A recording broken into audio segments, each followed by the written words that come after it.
Tony Hawk's Pro Skater 5 is a game most people didn't even know was in production until a few months ago, as though it was something of an embarrassment for publisher Activision, something they wanted to quietly release just ahead of Assassin's Creed and Halo 5 and Need for Speed and Call of Duty and Fallout 4 and Rise of the Tomb Raider. You get the idea. Critics and gamers alike have had their knives out for it since the first gameplay was revealed, but is the game really deserving of all this hate?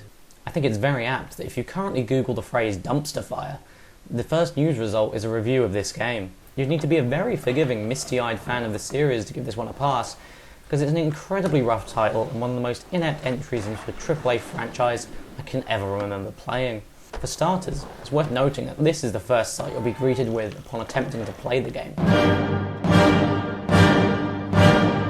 That's right, the game only came shipped with a laughably minuscule install file, so players will need to download an almost 8GB patch to do anything other than play the tutorial or create a park mode.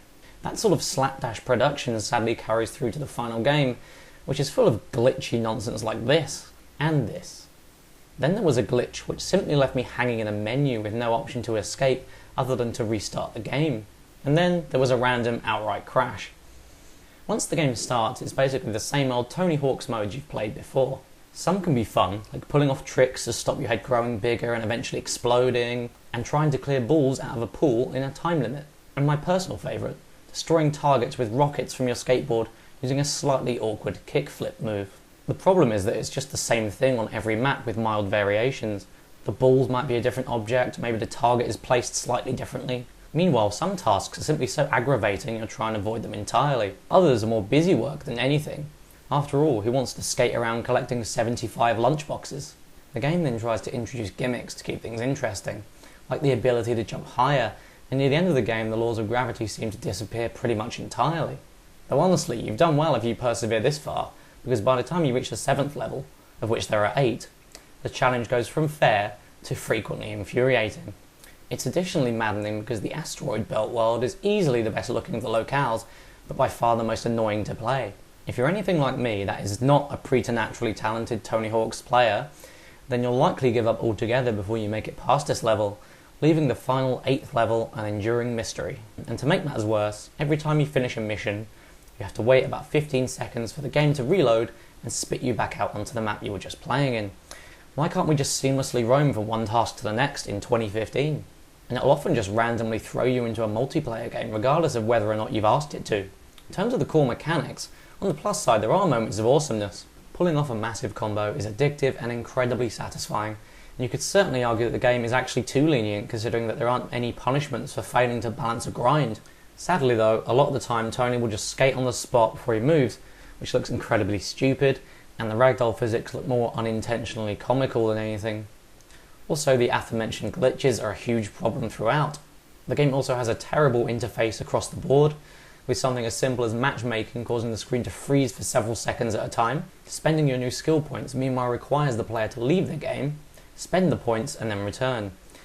It's just not very intuitive and not something we as gamers expect in this day and age. Now, there is a small amount of added value here, namely a create a park mode. It's relatively intuitive, at least compared to the rest of the game, but sadly forces you to use one of the pre-existing map templates, which makes it really quite boring.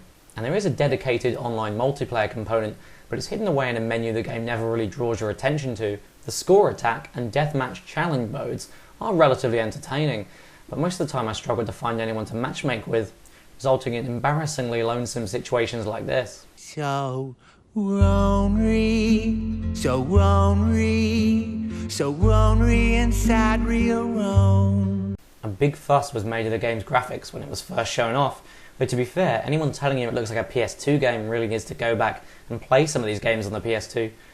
It does admittedly look like a PS3 game, and this might have been forgivable if it were a £15 downloadable, but as a £40 retail title, it just doesn't cut it.